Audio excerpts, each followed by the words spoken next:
Hunter Adams, you've been accused of practicing medicine without a license. It's a very grave charge, son.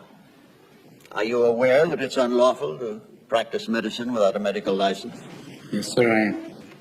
Are you aware that running a medical clinic without the proper licensing can place both you and the public in a great deal of danger? Is a home a clinic, sir? If you are admitting patients and treating them, physical location is irrelevant. Sir, will you define treatment for me? Yes, treatment would be defined as the care of a patient seeking medical attention. Have you been treating patients, Mr. Adams? Well, sir, I live with several people. They come and go as they please. I offer them whatever help I can. Mr. Adams, have you or have you not been treating patients at your ranch? Everyone who comes to the ranch is a patient, yes. And every person who comes to the ranch is also a doctor. Every person who comes to the ranch is in need of some form of physical or mental help. They're patients. But also every person who comes to the ranch is in charge of taking care of someone else. Whether it's cooking for them, cleaning them, or even a simple task as listening. That makes them doctors. I use that term broadly, gentlemen, but is not a doctor someone who helps someone else? When did the term doctor get treated with such reverence as, oh, right this way, Dr. Smith, or, excuse me, Dr. Scholes, what wonderful foot pads, or, pardon me, Dr. Patterson, but your flatulence has no odor. At what point in history did a doctor become more than a trusted and learned friend who visited and treated the ill? Now, you ask me if I've been practicing medicine. Well, if this means opening your door to those in need, those in pain, caring for them, listening to them, applying a cold cloth until a fever breaks. If this is practicing medicine, if this is treating a patient, then I am guilty as charged, sir. Did you consider the ramifications of your actions? What if one of your patients had died? What's wrong with death, sir? What are we so mortally afraid of? Why can't we treat death with a certain amount of humanity and dignity and decency and, God forbid, maybe even humor? Death is not the enemy, gentlemen. If we're going to fight a disease, let's fight one of the most terrible diseases of all, indifference. Now, I've sat in your schools and heard people lecture on transference and professional distance. Transference is inevitable, sir. Every human being has an impact on another. Why don't we want that in a patient-doctor relationship? That's why I've listened to your teachings and I believe they're wrong. A doctor's mission should be not just to prevent death, but also to improve the quality of life. That's why you treat a disease, you win, you lose.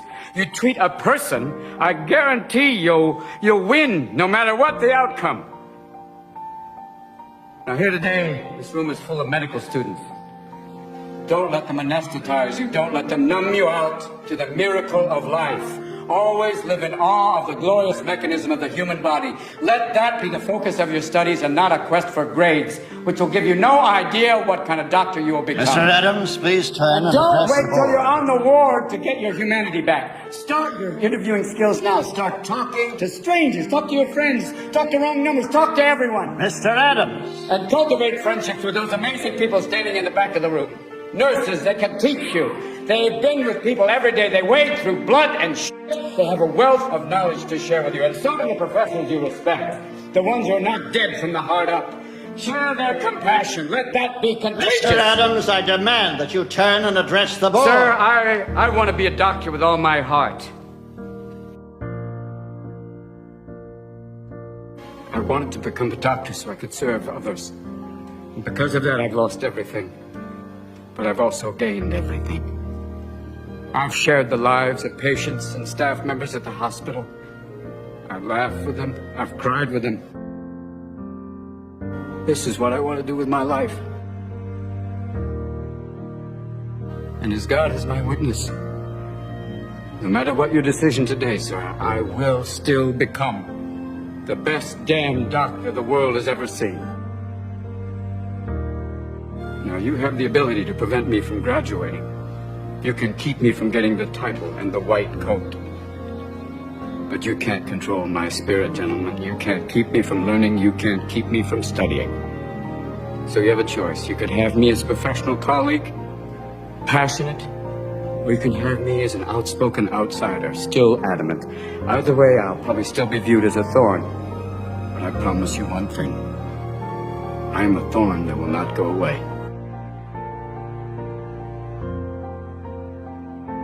We will adjourn briefly. Hunter Adams. We find your methods less than appealing.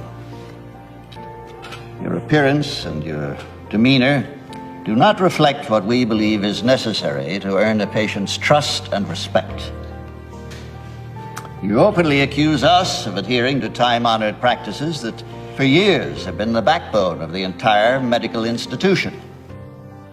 However, we find no fault in your attempts to improve the quality of life around you.